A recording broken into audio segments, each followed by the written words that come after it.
Hey, I'm back. Not that I'm guessing anybody cared I was gone for as long as I was. I just had a million things to do.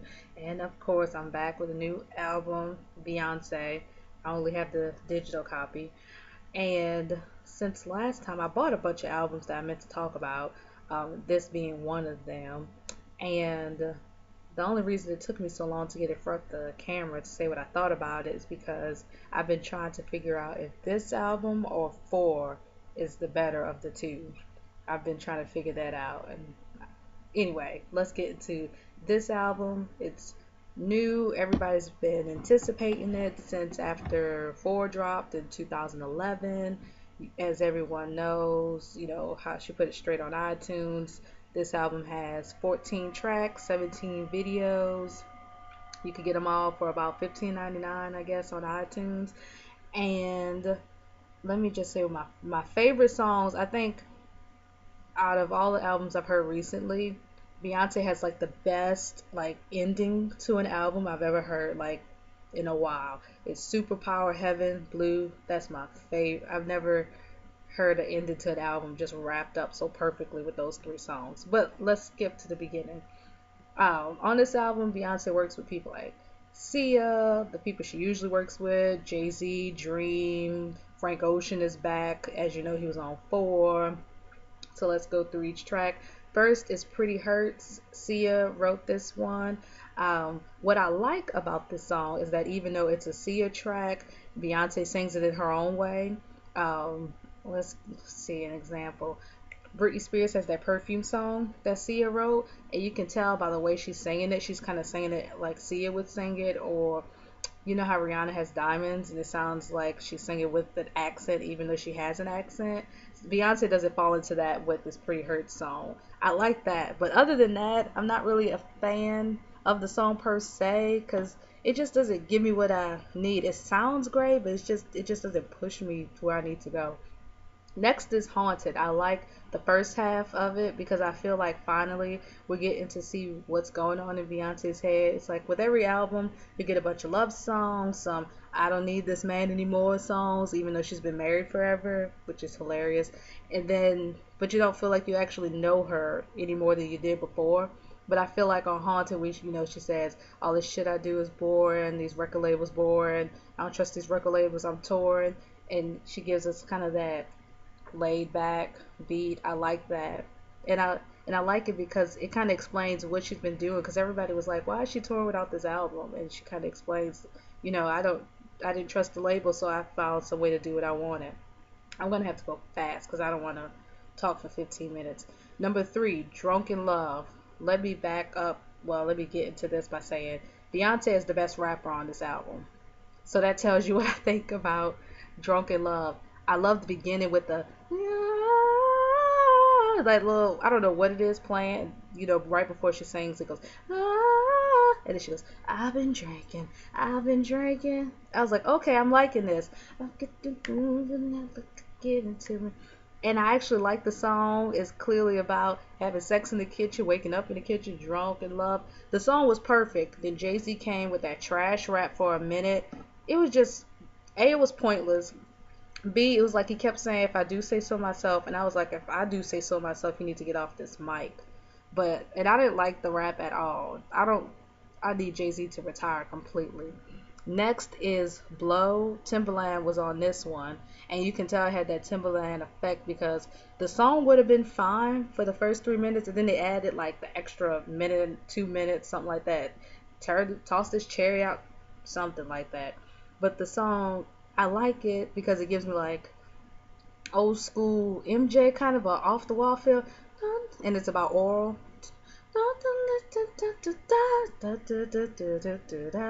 And the video is so cute. I really like the videos for Pretty Hurts, Blow, Summer Haunted. Okay, next, let me go to No Angel.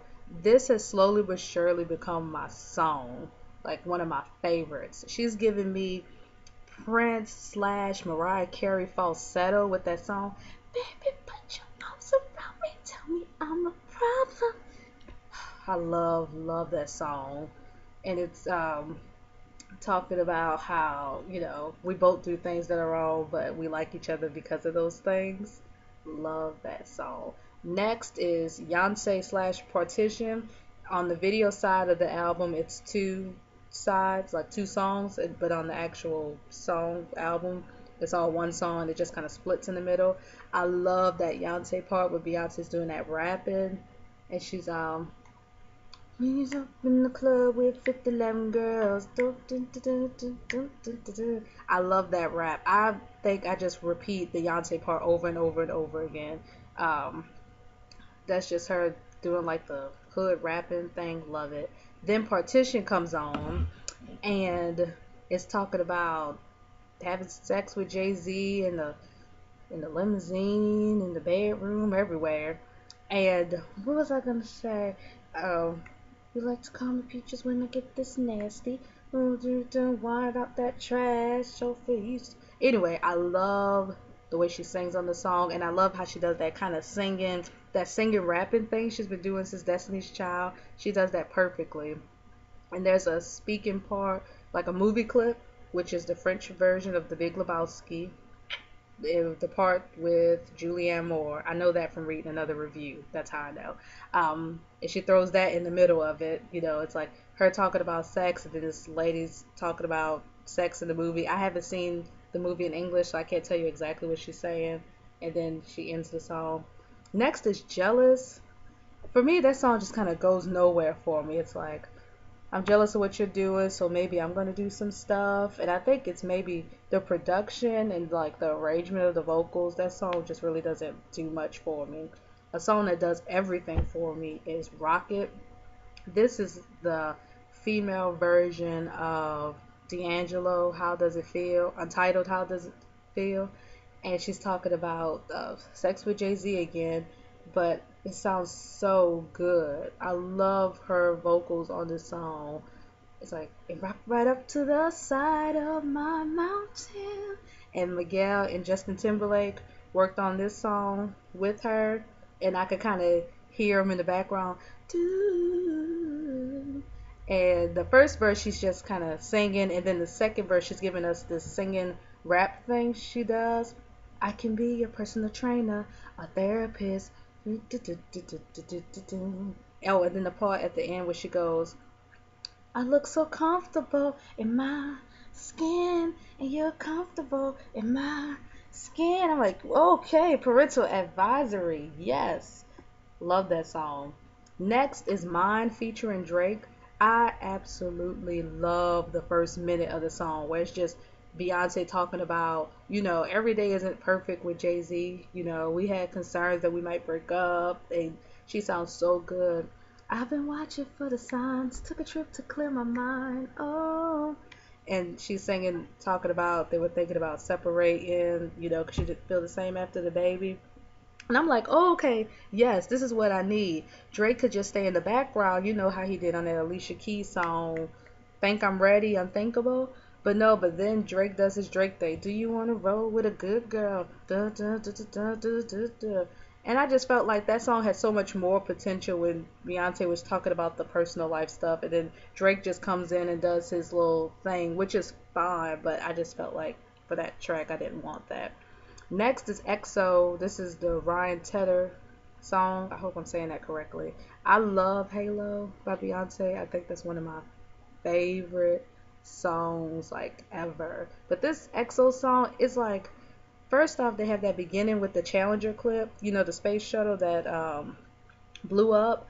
It's like it has the clip of them talking about the shuttle, and then the song just starts. And I keep listening to it, and I'm like, I don't see the connection between it.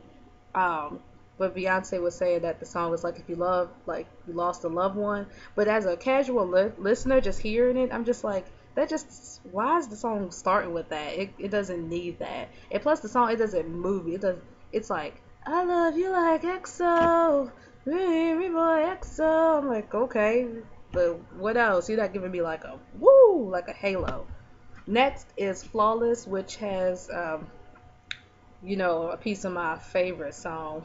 What's that song? Bow Down Bitches. Y'all know what I think about that. How I think it's anti-feminist to say we all should be feminists, but you better get under me. You know how I feel about that kind of stuff. And first, there's a clip of her, when she was with the group on Star Search. Then the song starts with the bow down bitches part, and then there's a part where the lady, that lady name who starts with a C, she does a speech about what feminism is, and then Beyonce talks about we're flawless.